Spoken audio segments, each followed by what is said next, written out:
করেছেন যে একটা পিঁপড়া মারাও অন্যায়, যদিও পিঁপড়া ক্ষতিকর হতে পারে, কিন্তু আরো বৃহৎ দৃষ্টিতে দেখতে গেলে মুসলমানরা যা করে তা হলো গরু এবং অন্যান্য পশু হত্যা করে।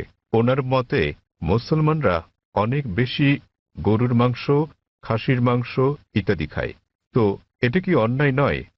কারণ গীতা, বাইবেল, কোরআন সব জায়গায় বলা আছে যে আপনাকে সকল প্রাণীর প্রতি দয়া দেখাতে হবে, কিন্তু এটা করা হচ্ছে না। ভাই যে প্রশ্নটা করলেন যে একটা পিঁপড়া মারাও অন্যায় এবং জীবন্ত প্রাণী মারাও অন্যায়, তো কেন মুসলিমরা মাংস খায়, গরু, খাসি ইত্যাদি? এটা কি অন্যায় নয়? আমাদের কি দয়া দেখানো উচিত নয়? আমি ভাইয়ের প্রশ্নের প্রথম অংশের সাথে একমত এবং এটা বুঝি যে তিনি ইংরেজি বুঝতে পারেন, যদিও বলতে পারেন না। আমাদের মধ্যে অনেক লোক আছেন যারা ইংরেজি বুঝতে পারেন, যদিও বলতে পারেন না, বাংলাতে প্রশ্ন করেন। তা আমার মনে হয় বাংলাতে বললেও ভাই বুঝবেন, যদিও তিনি ইংরেজিতে প্রশ্নটা করেননি কারণ তিনি তামিল ভাষাতে বেশি সাবলীল। হত্যার ব্যাপারে যে কোনো প্রাণীকে বিনা কারণে হত্যা করা অন্যায় ইসলাম ধর্মে। এমনকি ইসলামেও কোনো জীবন্ত প্রাণীকে অপ্রয়োজনে হত্যা করা পাপ, এ বিষয়ে একটা হাদিস আছে। নবী বলেছেন, যখন এক লোক বনে আগুন জ্বালাচ্ছিল, নবী বললেন, এখানে আগুন জ্বালানোর কারণে এখানে পিঁপড়া আছে। অন্য জায়গায় জ্বালানোর মানে হচ্ছে নবী নিজেও চিন্তিত ছিলেন যে বনে আগুন জ্বালালে পিঁপড়া মারা যেতে পারে। তিনি সেই সাহাবাকে জায়গা বদলাতে বললেন যাতে পিঁপড়া না মারা যায়। এবার আপনার মূল প্রশ্নে আসি, কেন মুসলিমরা মাংসাশী প্রাণী হত্যা করে, মাংস খায় ইত্যাদি। প্রথমে আমি আপনাকে বলবো যে একজন মুসলমান 100 ভাগ নিরামিষী হয়েও একজন খাঁটি মুসলমান হতে পারেন। মাংস খাওয়াটা আবশ্যিক নয় ইসলামে, কিন্তু যেহেতু আমাদের সৃষ্টিকর্তা আল্লাহ সুবহানাহু ওয়া তাআলা অনুমতি দিয়েছেন মাংস খাওয়ার জন্য, কেন তো আমরা খাবো না? আপনি যদি ভেবে দেখেন, পবিত্র কোরআনে বলা আছে সূরা মাইদা অধ্যায় 5 আয়াত নম্বর 1 যে তোমাদের জন্য বৈধ হলো চতুষ্পদ পশু। তাহলে চতুষ্পদ পশু খাওয়া আমাদের জন্য বৈধ। কোরআন বলছে সূরা নাহল অধ্যায় 16 আয়াত নম্বর 5 যে সর্বশক্তিমান আল্লাহ তোমাদের জন্য বৈধ করেছেন গবাদি পশুর মাংস। এবং আরো অন্যান্য জায়গায় সূরা মুমিনুন অধ্যায় 23 আয়াত নম্বর 21, আরো অনেক জায়গায়। এখন আমরা যদি বৈজ্ঞানিকভাবে বিশ্লেষণ করি, এমন কোনো নিরামিষ খাবার নেই যাতে মানুষের প্রয়োজনীয় সকল উপাদান রয়েছে। মানুষের দরকার হয় অ্যামিনো অ্যাসিড, 21 ধরনের অ্যামিনো অ্যাসিডের দরকার হয়, যার মধ্যে অধিকাংশই শরীরে উৎপন্ন হয়, কিন্তু 8টি খাবারের মাধ্যমে জারিত করা হয়। এদেরকে বলা হয় 8টি আবশ্যকীয় অ্যামিনো অ্যাসিড। আমার জানা মতে এমন কোনো শাকসবজি নেই যাতে 8 ধরনের অ্যামিনো অ্যাসিড আছে। তাই এমন কোনো শাকসবজি নেই যেটাকে বলা হয় সম্পূর্ণ খাদ্য। সুতরাং এগুলো আমিষ জাতীয় খাবার থেকেই সংগ্রহ করতে হবে। আপনি যদি আরো বিশ্লেষণ করে দেখেন, আমিষ জাতীয় খাবার এটা পুষ্টিকর, ভিটামিন কে তে ভরপুর। আর আরো গভীরভাবে দেখলে, যদি আপনি দেখেন তৃণভোজী প্রাণীদের দাঁত, গরু, ছাগল, ভেড়া, তাদের দাঁত সমান। তারা শুধু শাকসবজি খায়, শুধু ঘাস খেতে পারে, মাংস খেতে পারে না। আপনি যদি মাংসাশী প্রাণীদের দাঁতগুলো দেখেন, বাঘ, সিংহ, নেকড়ে, চিতা, তাদের সবার সুচালো দাঁত আছে, কুকুরের দাঁতের মতো। এই প্রাণীদেরকে বলা হয় মাংসাশী প্রাণী। তারা শুধু মাংস খায়, তারা শাকসবজি খায় না। আপনি যদি মানুষের দাঁতগুলো ভালো করে দেখেন, আয়নার সামনে গিয়ে, মানুষের আছে সমান দাঁত, আবার সুচালো দাঁতও আছে। যদি সর্বশক্তিমান ঈশ্বর চাইতেন যে আমরা শুধু শাকসবজি খাবো, তাহলে কেন তিনি আমাদের এই সুচালো দাঁত দিলেন? কেউ বলতে পারেন কেন? কারণ সর্বশক্তিমান ঈশ্বর চান যে আমরা দুটোই খাই, মাংসও খাই, শাকসবজিও খাই। মাংস, তিনি যদি চাইতেন যে আমরা শুধু শাকসবজি খাবো, তাহলে তিনি কেন সুচালো দাঁত দিলেন? আবার আপনি যদি মানুষের পরিপাকতন্ত্রটাকে বিশ্লেষণ করে দেখেন, এটা উভয় খাদ্যই হজম করতে পারে, সবজি এবং আমিষ জাতীয় খাবার। তৃণভোজী প্রাণীদের পরিপাকতন্ত্র, গরু, ছাগল, ভেড়া, এরা শুধু শাকসবজি জাতীয় খাবারই হজম করতে পারে, মাংস হজম করতে পারে না। আবার মাংসাশী প্রাণীদের পরিপাকতন্ত্র দেখেন, সিংহ, বাঘ, নেকড়ে শুধু মাংসই হজম করতে পারে, শাকসবজি হজম করতে পারে না। কিন্তু মানুষের পরিপাকতন্ত্রে আছে ক্ষুদ্রান্ত্র এবং বৃহদান্ত্র, এটা উভয় খাদ্য হজম করতে পারে, সবজি আবার আমিষ জাতীয় খাবার, মাংস জাতীয় খাবার। সর্বশক্তিমান ঈশ্বর যদি চাইতেন আমরা খাঁটি নিরামিষী হই, কেন তিনি আমাদের এমন পরিপাকতন্ত্র দিলেন যে উভয় খাদ্য হজম করতে পারে? কিন্তু এটাই স্বাভাবিক। তো আপনি ভেবে দেখেন যে সর্বশক্তিমান ঈশ্বর মানুষকে এমনভাবে সৃষ্টি করেছেন যেন তারা সবজিও খেতে পারে, আবার মাংসও খেতে পারে, নিরামিষ এবং আমিষও। আর অনেক লোকেরই ভুল ধারণা একটা আছে যে অধিকাংশ ধর্মই আমিষ জাতীয় খাবার খেতে নিষেধ করেছে। আবার হিন্দুদের অনেকেই একটা ভুল ধারণার শিকার। তারা মনে করেন যে হিন্দুত্ববাদ আমিষ জাতীয় খাদ্য খাওয়া নিষেধ করে থাকে।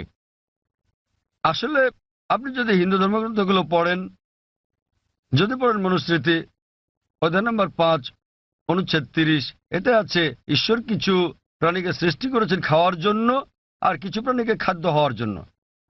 তাই যারা খাবার হিসেবে তৈরি প্রাণী খেয়ে থাকেন তারা কোনো পাপ করছেন না। আবার মনুস্মৃতিতে উল্লেখ আছে অধ্যায় নম্বর 5 অনুচ্ছেদ 39, সর্বশক্তিমান ঈশ্বর প্রাণীদের সৃষ্টি করেছেন উৎসর্গ করার জন্য।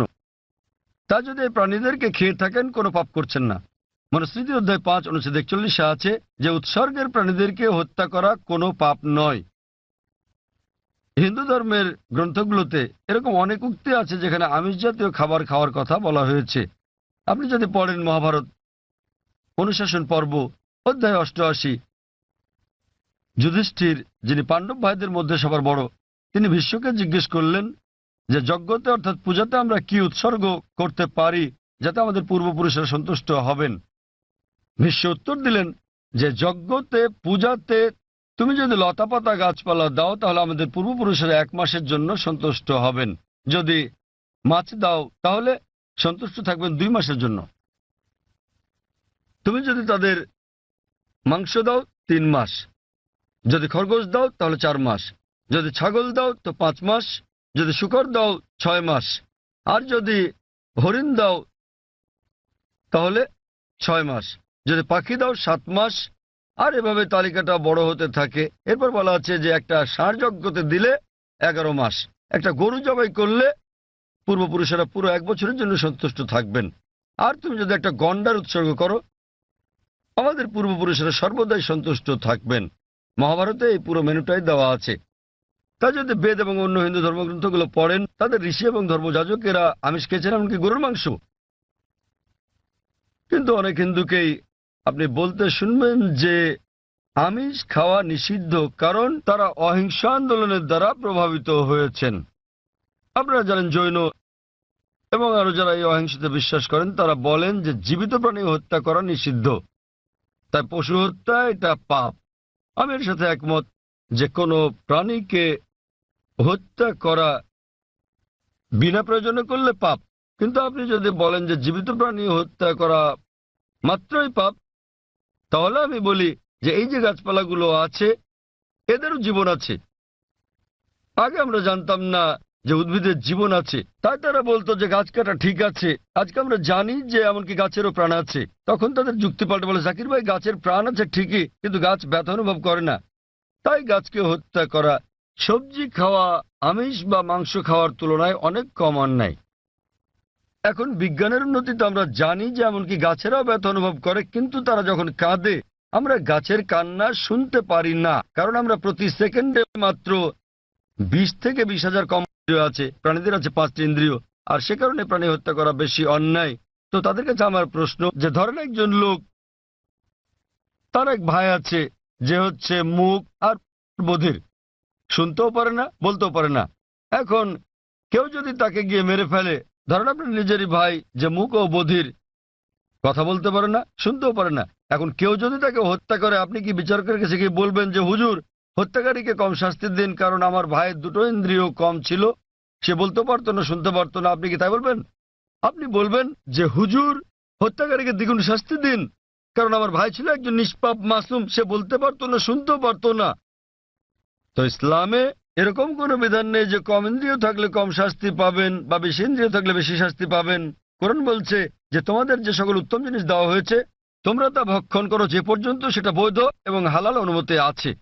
তো ইসলামে পশু জবাইয়ের অনুমতি আছে, শুধুমাত্র খাওয়ার উদ্দেশ্যে বিনা কারণে শিকার করার জন্য, খেলার জন্য এটা নিষিদ্ধ। যেমন বনে আগুন জ্বালালে পিঁপড়া মারা যাবে, তাই নবী বলেছেন এটা করো না।